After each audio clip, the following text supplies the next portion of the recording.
लेकिन नाजरीन, मैं हूं आपका होस्ट बिलाल डोगर और आप देख रहे हैं YouTube channel Bilal Dogar vlogs. अगर आप हमारे चैनल पर नए हैं तो हमारे चैनल को सब्सक्राइब करें ताकि हर नए आने वाली वीडियो आप बाआसानी देख सकें। नाजरीन, इस वक्त जो मुल्क के सियासी हालात हैं इंतहाई कशीदा हैं। मुल्क में जो सियासी पारा है काफ़ी हाई है। इमरान खान साहब का जो लॉन्ग मार्च है वो इस्लामाबाद के करीब पहुँच चुका है और आज इसी लॉन्ग मार्च में इंतहाई कुछ अफसोसनाक वाक़यात भी पेश हुए, जिसमें यास्मीन राशिद साहिबा जो हैं उनकी गाड़ी को निशाना बनाया गया, उनकी गाड़ी का नुकसान हुआ, वो ख़ुद भी ज़ख्मी हुई। इसके अलावा जो हमाद अज़हर साहब हैं वो भी ज़ख्मी हुए, कुछ रहनुमा गिरफ़्तार भी हुए। इसके अलावा इससे अगर कुछ 2 दिन आप पीछे चले जाएँ तो उस 2 दिन पहले भी एक इंतहाई अफसोसनाक वाक़या पेश आया जिसमें एक कांस्टेबल उसको शहीद कर दिया गया। ठीक है, उसके छोटे छोटे बच्चे हैं। हमें ये चीज़ें सोचना होगा, हमें देखना होगा कि हम किस तरफ जा रहे हैं। हमारे सियासतदान यहाँ पे इस मुल्क में आपस में गुत्थम गुत्था है, एक दूसरे के गिरबान चाक किए हुए हैं और इसी सूरत हाल का फ़ायदा उठाते हुए इंडिया ने आज यासीन मलिक साहब जो कि हुर्रियत रहनुमा हैं कश्मीरी, उनको उम्र कैद की सज़ा सुना दी है। हमें इन चीज़ों को सोचना होगा, देखना होगा। आगे भी इन्हीं चीज़ों में हमारी आपस की लड़ाइयों में 370 ख़त्म की गई और हम कुछ नहीं कर सके, कुछ भी नहीं कर सके और अब भी हम कुछ नहीं कर सकेंगे। बिल्कुल क्लियर कट है कि हम कुछ कर सकेंगे, हम कुछ नहीं कर सकेंगे। लेकिन हमें देखना होगा कि हम जा किस तरफ रहे हैं।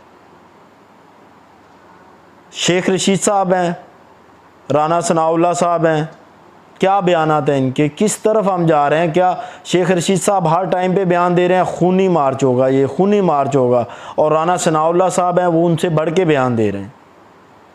हमें इन चीज़ों को देखना होगा कि हम किस तरफ जा रहे हैं। हमारा मुल्क इन चीज़ों का मुतहम्मल भी है या नहीं है। क्या हमारा मुल्क ये चीज़ें अफोर्ड करता है कि हमारे मुल्क में इंतशार हो, फसाद हो? क्या हमारा मुल्क इन चीज़ों को अफोर्ड करता है? बिल्कुल नहीं कर सकता।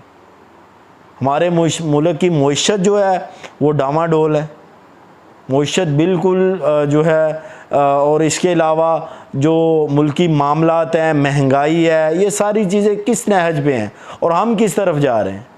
हमें इन चीज़ों को देखना होगा। अगर कोई प्रोटेस्ट करता है, अगर कहीं पे कोई धरना है तो वो देखना होगा कि वो पुरअमन होना चाहिए।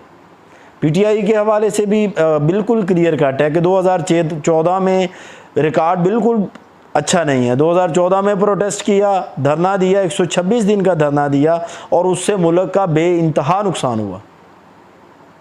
तकरीबन 52 या 54 अरब डॉलर की जो इन्वेस्टमेंट थी चाइना की, वो फ्लॉप हुई उसी धरने की वजह से। उसी धरने में एसएसपी को ज़ख्मी किया गया, उसी धरने में पार्लियामेंट पे हमला किया गया, उसी धरने में पीटीवी हाउस पे हमला किया गया। और ये रिवायत सिर्फ पीटीआई की नहीं है, जो भी जहाँ भी प्रोटेस्ट करने आते हैं, वो कोई भी पार्टी है, पीटीआई या नून लीग है, वो कोई हद नहीं छोड़ते। पीपल पार्टी में आप जो पीपल्स पार्टी है उसमें आप कुछ कह सकते हैं कि उसमें कुछ जो तहजीब का उसमें अभी भी कुछ चीज़ें मौजूद हैं। लेकिन अगर आप नून लीग और पीटीआई की बात करें तो इसमें बिल्कुल क्लियर कट है, तहजीब से बिल्कुल पाक हैं ये। हमें इन चीज़ों से निकलना होगा। हमें देखना होगा कि हम बाहसियत कौम किस तरफ जा रहे हैं।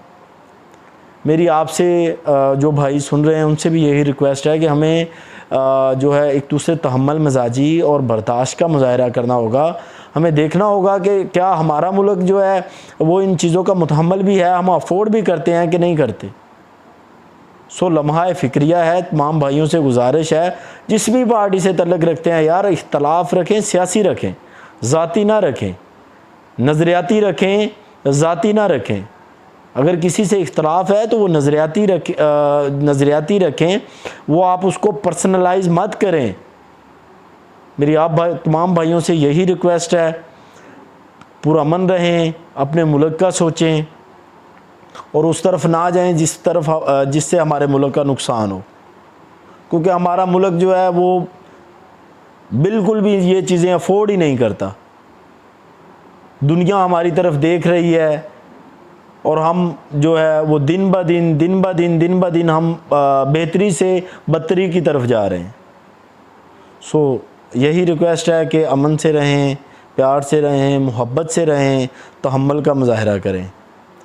तब तक के लिए इजाज़त दीजिए, हाज़िर होंगे एक नई वीडियो के साथ। अल्लाह निगहबान।